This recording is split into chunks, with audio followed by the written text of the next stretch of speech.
Hello and welcome to Raise Your Voice, a show about progressive and democratic ideas.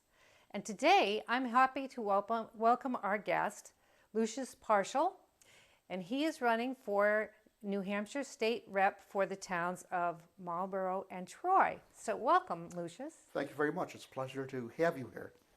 I also know that you are a very good musician, so we are looking forward to some music from you today as well. I love it. I love to stay within 30 foot of my guitar. Great. So please tell us some more about yourself. Well, I'll tell you about myself, perhaps. I come from a large family. I have 5 older brothers and a younger sister. And we have to this day, we have diverse political views. I'm jumping right into politics here, but I had a brother that served in Vietnam. And he did it because he felt that it was his duty to his country, not because he was drafted. I had another brother, who closer to my age, who was opposed to the war, and he sold me on many good reasons why we should not be involved in maybe that particular war. It left a real mark on my consciousness. It turned me into a pacifist, and eventually I was a Quaker for a period of time. And that's part of what compels me. But at the same time, I have to say that I love my family.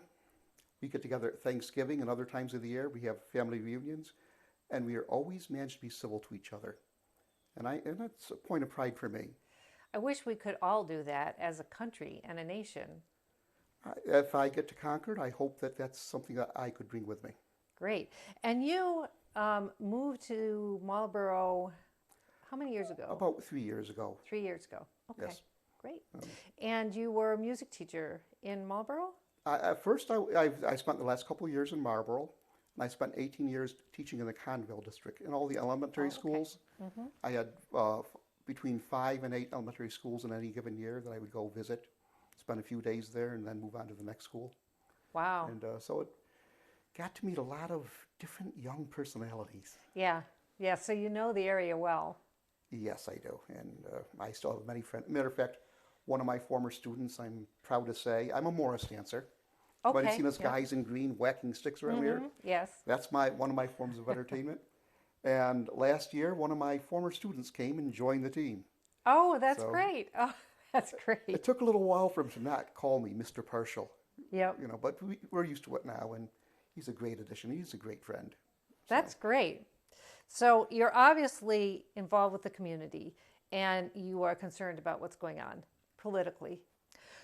So I'd like to talk to you a little bit about a couple of really important things that are coming up. Sure. And the first thing is the minimum wage in New Hampshire. Now, the minimum wage in New Hampshire has been $7.25 for I don't know how long, forever. Massachusetts is 12, Maine is 11, and Vermont is 10.78, which seems like a very strange amount, but that's what it is. Why do you think New Hampshire has stayed so low for so long? I think it's part of what many would call the New Hampshire advantage. And I don't think it really is an advantage to the people that work and make the state great. Living wage right now is set to be at about $15 an hour. And that's just to pay your groceries and your rent and perhaps a car.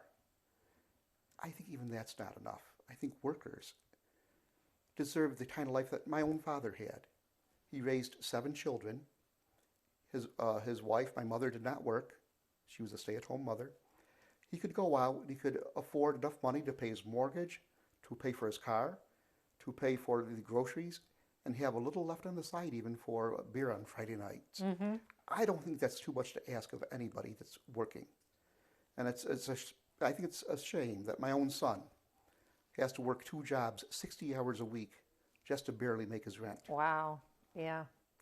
Yep. Now, I agree with you, but there are those who say it's too much of a burden on the small businesses in this state to have to pay $15 an hour. They can barely make it now, paying the $7 an hour that they are. What do you say to people like that? Well, I think to some degree it's a question about, you have to ask yourself what kind of people we want to be. I have no problem with going to place of business that I know pays their employees a fair wage.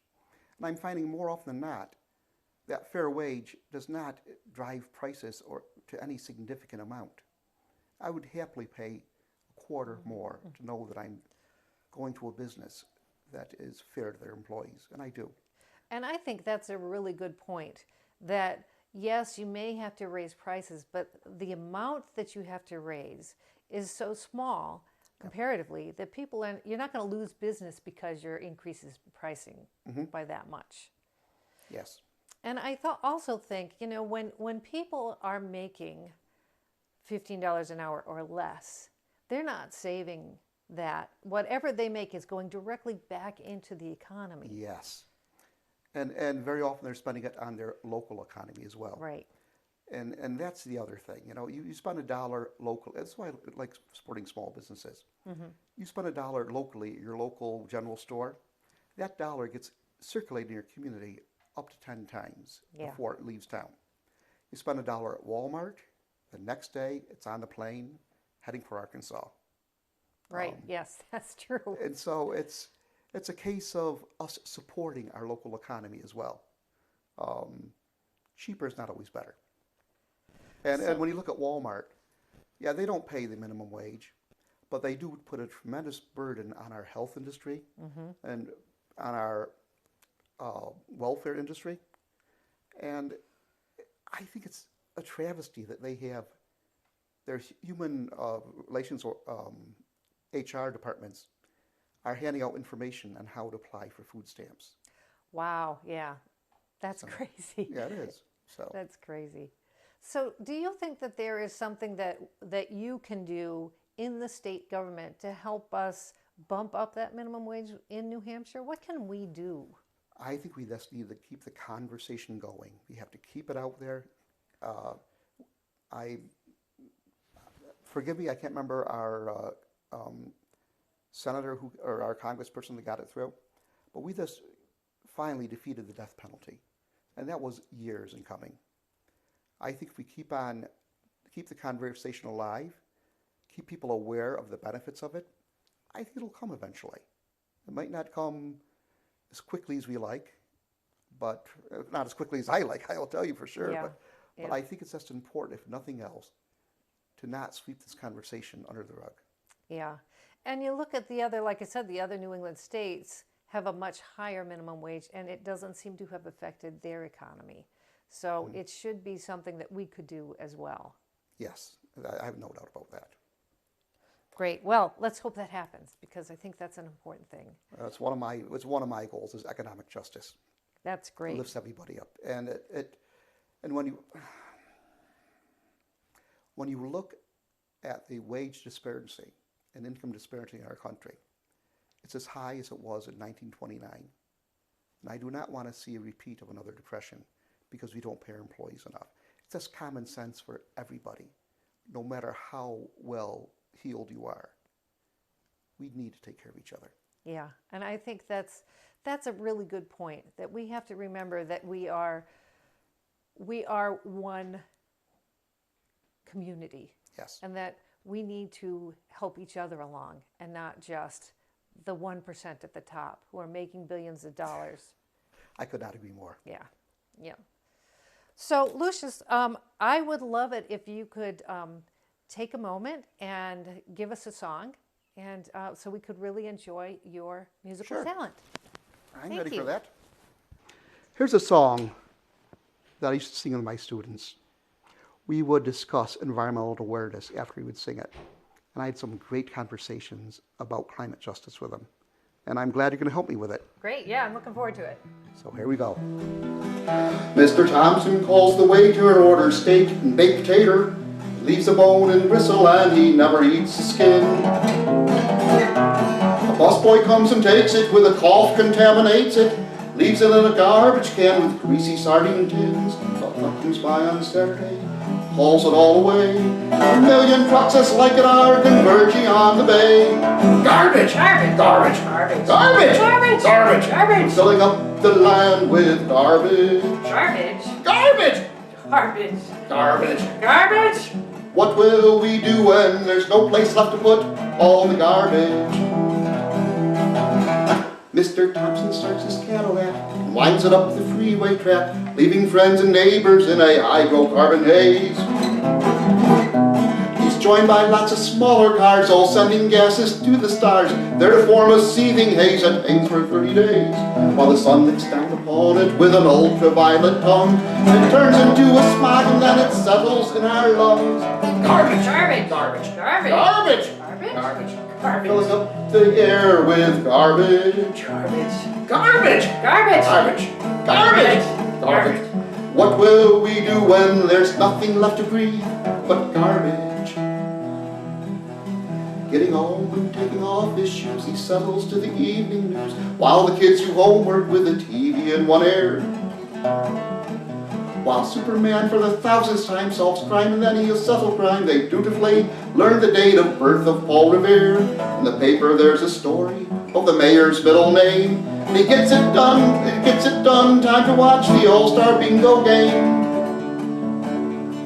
Garbage, garbage, garbage, garbage, garbage, garbage. We're filling up our minds with garbage. Garbage, garbage, garbage, garbage, garbage, garbage. What will we do when there's nothing left to think, and nothing left to breathe, nothing left to walk upon, and nothing left to talk upon, nothing left to be but garbage?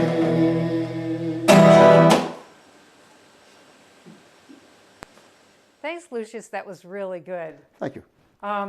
So I'm going to ask you that we can go back to another very important subject, and that is the subject of climate change. Oh, yes. And I know that is something that you are very interested in and concerned about. We've got wildfires in the West. We've got Hurricane Delta coming back up through the Gulf. And we've got an unprecedented drought here in New Hampshire. Yes. So, I mean, we can see that these things are happening. Do you think that we've gone past the point of no return? I am an optimist, and I want to believe there's a future for my former students that I taught, for my own children. I want to believe there's some future. I need to hold out hope, and I would do that regardless of the facts. This is one point where I think we all need to stay optimistic. However, we can't ignore the facts. We have right now 9 of the hottest years on record have happened in the last decade. Yeah. And if we keep 2020 keeps up the way it's going, it'll be the hottest year ever on record. That'll mean out of all of our history of keeping records on the climate, 10 of the hottest years will be within the last 10 years. That is so scary. And it affects us in ways that we don't even sometimes think about. It affects us in ways like the pine borer beetles. Yes. They used to have one generation per summer, but now with extended summers, their range is expanding. They're becoming more resilient, and they're having 2 generations within one summer. And you say, well, so what? We got more bugs to spray. No. What they do is they infest the pines, kill the pines, and then the pines are ripe for these wildfires we're talking about. Yep. So we can see these wildfires as a direct result of our environmental negligence. I don't see any other issues that's as important as this, because if we ignore this, the other issues just aren't going to matter. Yeah, it's our future that we're talking about. It's quite scary. But I think that people look at climate change as such a huge problem. They feel helpless on what they can do. So do you think that there are things that people can do personally that can, even at the smallest thing, that can make a change? Well, I'm not a proponent of armchair liberalism, the feel-good politics. But I do know that when I go to the store, if I have a choice of buying plastic or glass or in a milk container, I'll go to the store even that sells the glass container. Bring it back home and complain that they have a plastic lid on it that's disposable. Right. But nevertheless, these are the things that I do personally. I think it's important for us to work to reduce our carbon footprint, if nothing else, so we can feel better about our own lives. However, I think if we all pull together, I really do think that we could get past this. Yeah, and I think there are small things you can do, like we had been talking earlier about disposable plastic bags. If you choose to bring, reusable bags, just that one plastic bag that you did not use can make a difference. Yes. And if we all did that, think about all the bags that wouldn't be used. Think of all the petroleum that wouldn't be used to make those bags. All the plastic that's ever been produced on our planet is still in our environment. It doesn't go away. Yeah, it's really I find it amazing how much plastic there is in our lives and we don't even realize it. And the other thing we talked about earlier too, Keene was considering a single-use plastic bag ban, and the pandemic hit, and that talk went right out of the window. Yeah. Yep. I think that the plastics industry has a lock on how our politicians act. And I think that lock has to be broken. I agree. I think that is an important thing to consider, that there's a lot of money from the petroleum industry that goes into influencing politicians at every level, from state and local to the national level. Yeah, I know we want to talk about this later on, and that is finance reform. But I think we have to stop auctioning off our government in this way. And I think if we could get the money out of politics, a lot of these other problems would just take care of themselves. Yeah, that would be a big first step, so that large industries like the petroleum industry are not the ones that are dictating policy, Yes. that we have to live by, and we are the ones that suffer the consequences of that. And again, we didn't mention this earlier, but I'm thinking that as if I can tell you right now that if I'm fortunate enough to find myself in Concord in December, I won't be looking to ALEC, to Republican legislative lawmakers, to write laws for New Hampshire. New Hampshire, we should have our own laws. We don't need them delivered from Washington.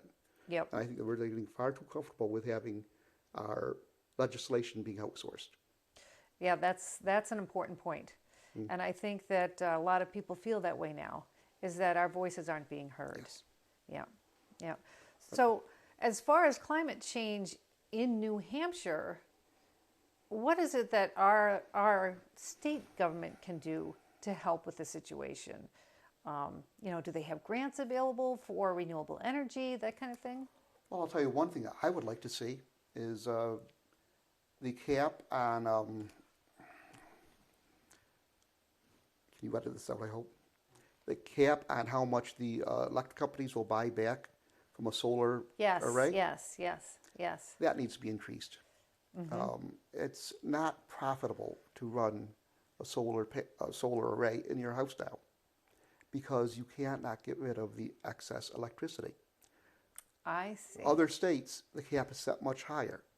So the payoff rate on buying a solar array is much lower. If I were in Massachusetts to buy a solar array, it would take me 10 years to pay it off. I looked into that same situation here. It's an additional 5 years for me to pay that off. Wow. I have to ask if it's economically wise for me to do that. But this really should be a no-brainer, because it's good for the environment.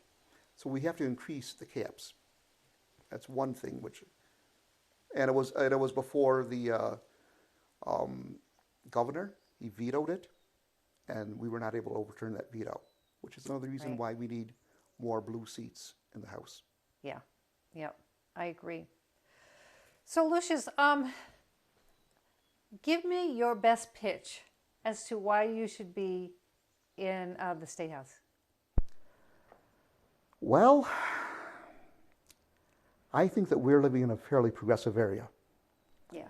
And as being part of this progressive area, we can afford to push the politics to make New Hampshire the kind of state it should be. A state that's accountable to its citizens, a state that takes care of its citizens, a state that doesn't rely on outside money or outside legislation to make it work. And that's a state that works for the people. That's what I would love to participate in. I'm a big believer in people-driven politics, and if I get to Concord, I hope to maintain those connections to my community. That's great. That's great. I think that we will break now and have one more song. Great. And thank you so much. This has really been a great conversation, and I wish you all the luck, and I hope to see you in Concord. Thank you so much. Thanks. And thank you all.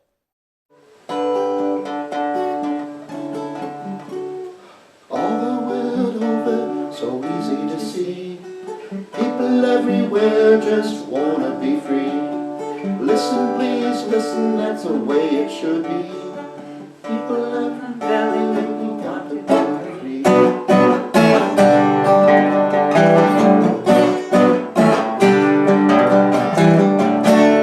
You should see what a lovely, lovely world this could be. Everyone learns how to love together. Seems to me it's a itty-bitty thing it should be. Why can't you and me learn to love one another? All the world over, so easy to see. People everywhere just wanna be free. And it's so simple to me. People everywhere just got to be free.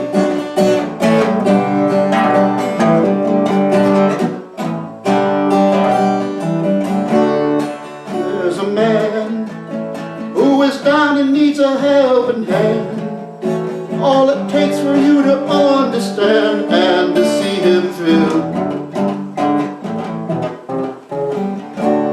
Seems to me we got to solve it individually. I'll do to you what you're doing to me. No two ways about it, out to the sea. And the people got to be free. Ask me my opinion will be it's a natural situation for a man to be free.